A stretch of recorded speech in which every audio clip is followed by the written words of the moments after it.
Okay, Neil, we'll go to what you said, the lucky gig or the well-earned gig, or whatever that you've got now for the Jockey Club racecourses.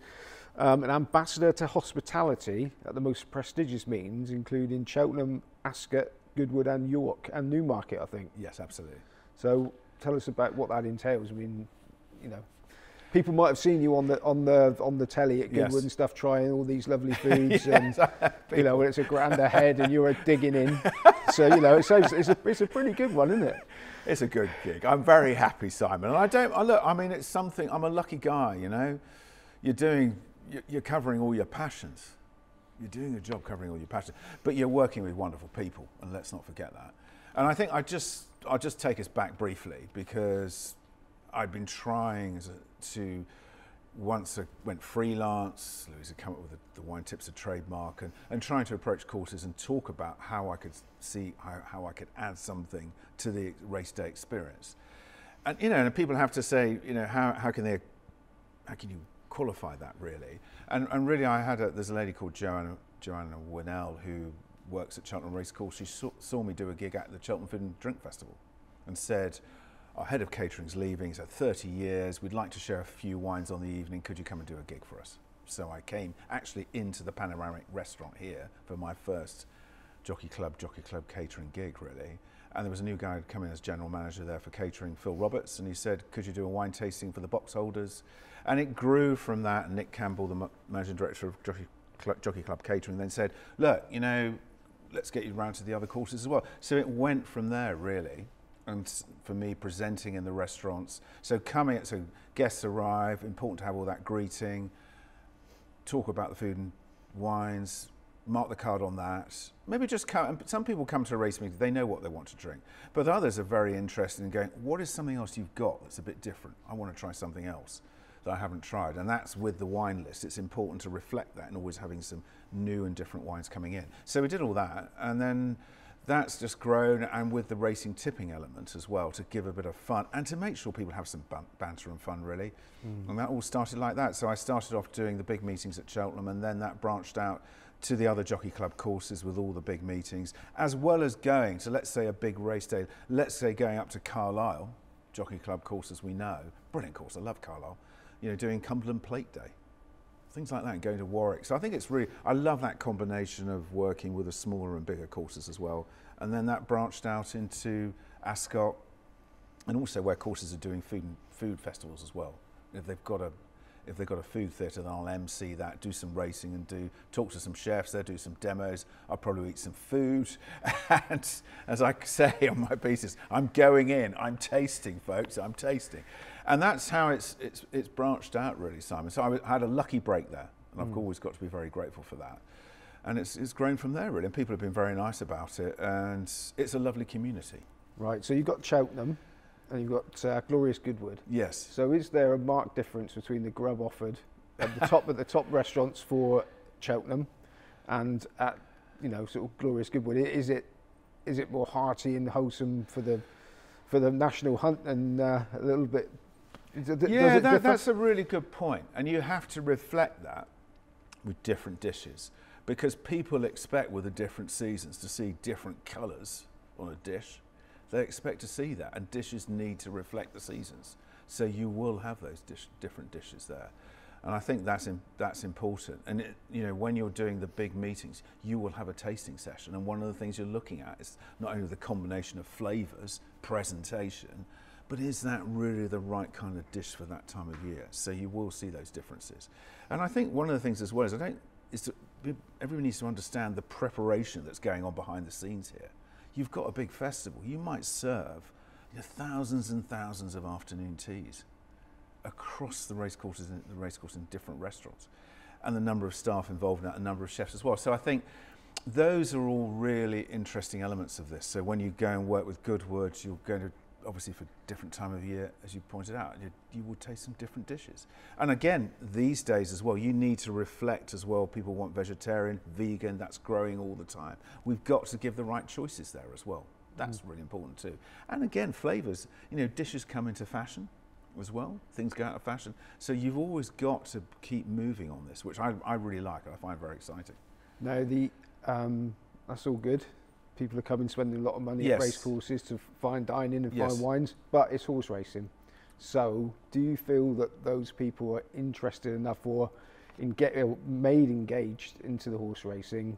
You know, somebody's paying, I don't know, you know, upwards of £1,000 a head. £1,000, yeah. Are those people interested in the racing? Yes, they are, and I think different levels, obviously. And I think one of my jobs as well is I will get on the microphone in the restaurants and mark the card. But we all know it's like wine for me. We mustn't make it complicated and seem distant. It's about making it down to earth. So it's always important to say, pick out 3 things on a race card. It might be the number of days since the horse last ran, because that's a question I often get a lot about. Why is that? What's that number in brackets?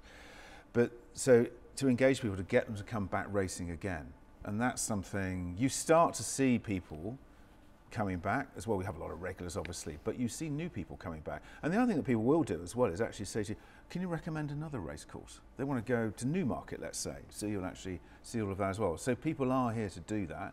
And I think we also have, when I present at Newmarket in the Champions Gallery restaurant, I will, after each race, important race, I will go down with the press to hear what the winning trainer or jockey's got to say. There might be an ante-post price to talk about for a future race, like the 2,000 guineas. I think that's really important to get people involved in that way as well. So as to why they might want to come back as well. You know, seeing moving from the 2-year-olds to the 3-year-olds, for example, and following that path, really.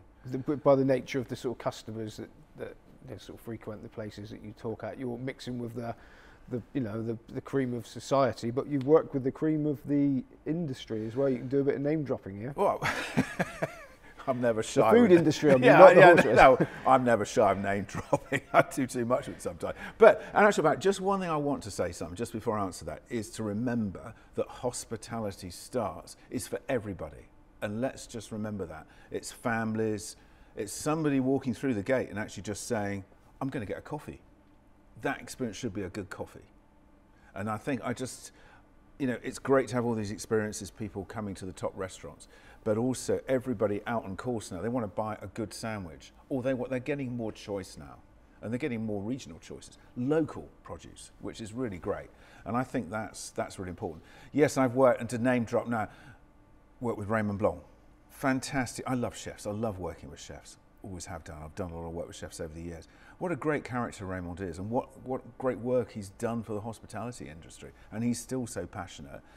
And the Roux is because there's a Chez Roux experience at the Cheltenham Festival, at Newmarket for the Guineas, and down at the Derby as well. And having worked with Albert, bless him, who passed away recently, you know, Albert was a great character, and he was a great racing fan as well as a great chef. And he and Willie Mullins used to get on famously. And it's a real honour to have worked with them. But what's an honour as well is we had a time when we had 3 generations of Roux in the kitchen. Amazing to think you've got Albert Roux, Michel Roux Jr. and Emily Roux. But the Roux legacy continues. I just think it's so exciting. But also it's a way as well, just quickly, just to say, we need to get young people coming and thinking, I want to be a chef.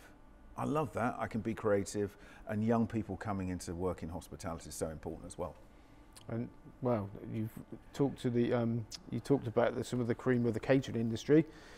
You've been on the Nick Luck Daily. You've been on Racing TV, Talk Sport, local radio. So you get yourself about, don't you? Yeah, I'm not sure about that. But in actual fact, what happened was, I really just went to ITV and approached them and Channel 4 previously and said, look, it'd be great to do a hospitality piece, and just trying to find an angle, not about yourself, but actually just saying, look, there's an angle why we can talk about some hospitality here. It might be a dish, it might be, a general hospitality piece that they've engaged with and thought, that sounds great, we could do that. It might be, one time we did English Wine Week because it was the same week as the Derby, and all of those things as well. So I approached everybody, approached Racing TV, so that's why, and they started saying, well, let's try Cheltenham, let's do a daily hospitality piece. And I just always try to make it so there's a good combination, yes, fine dining, but we're out and about at a bar, maybe doing a cocktail, something like that, and we're tasting a local pie. I love pies, by the way. There's a whole piece to do on that. But to get all of those pieces in, and that's grown and grown, and it's a great way for us to talk about our experiences and get people to come racing in all sorts of levels, really. So that's been a very successful, and I'm very grateful for everybody who's let me come on their shows and talk about hospitality and taste, of course, which is why everybody keeps thinking I'm tasting all the time. But I have to say, you do end up going. But at all levels, you know, great pies, great drinks, but you really enjoy the experience at all sorts of levels. You know, you've got someone like York, where I think they've got brilliant pies and Scotch eggs there. Don't talk about Scotch eggs. You get no, you're talking about getting people involved. Something you're also involved in that gets people involved back to the racing, syndicates, yes, a shared ownership. Yes, absolutely. I'm involved with My Racing Manager. So Ellie Morgan started My Racing Manager, and her dad David has some really good horses like Share and Arctic Owl, for example. And I met Ellie and her dad through hospitality. So we just started talking about my involvement there with the My Racing Manager syndicate. So I'm involved in selling the shares there. I go to the key race days as well. And we are very much about having 4 or 5 owners per horse. We have some single ownership as well. But it's quite interesting. Some of the people that buy horses for themselves only also want to have a leg in another horse because they like the camaraderie. Yeah, tell us about, I mean, what is My Racing Manager? What do you do? So what we do is, so Ellie set out to say, look, Ellie will manage everything in terms of the administration, has all the contact with the trainers. She does her own breed. She's breeding horses as well. So she understands a horse really well, which is also great for talking to trainers, but also to vets as well. So she started off by saying, look, I'm going to have a model here of 4 or 5 shares per horse. And she went to some local trainers like Phillips, for example, working with Philip, also working with Dan Skelton, Venetia Williams very well, mostly jumpers, but we also work with James Fanshawe, and really saying, look, we're going to have that number of shares per horse. You need to be in for the long journey. You need to be patient. We're not a model of, if you want a horse to run every 3 weeks, it's not going to happen. So that's what Ellie's set up. Been tremendously successful. 2 Cheltenham Festival winners, Coup-Star Sivilla, which wasn't that much a surprise, obviously, because you had to fancy Coup-Star Sivilla on that day. But also Flying Tiger, ridden by Dickie Johnson, a 33-1, which was a surprise. But when you've got 2 Cheltenham Festival winners, that just sort of shows you the ability that Ellie has to work with trainers and actually buying horses as well. So that's been the model, really. And I think a lot of people who come into it, it might be a lifestyle piece. They might just come in, this is the right time in my life, I want to do this, I want to spend more time doing this. And also, sometimes people want to do it just for their families as well, Simon. They're just, you know, the whole family gets a kick out of this, and in the WhatsApp group as well. So it's been tremendously successful. There are about 15 horses now. And one thing just to say is that every horse we have will be retired and will be given a very nice home as well. Racing welfare is right up there for us. It's right at the top there. So the horse's welfare is paramount. That's the first point, you know. But it's been great. It's great to be involved. It's very, very exciting. We're going to all sorts of different courses, and we'll continue to get new owners coming in to join us as well. And are the various entry levels? I mean, is it all, you know, are there sort of little scales of how much things cost? There are scales, but generally we are, you know, if you're coming in, you need to be saying, look, I'm going to maybe spend £15,000 to have a quarter share or a 5th share, for example. So you need to, and you've got to be clear to people, haven't you? You know, you're not necessarily going to win anything, but also, so from the point of actually, especially somebody new coming to racing, and just say, look, this is how much potential it's going to cost you. And so we're always really clear about everything like that.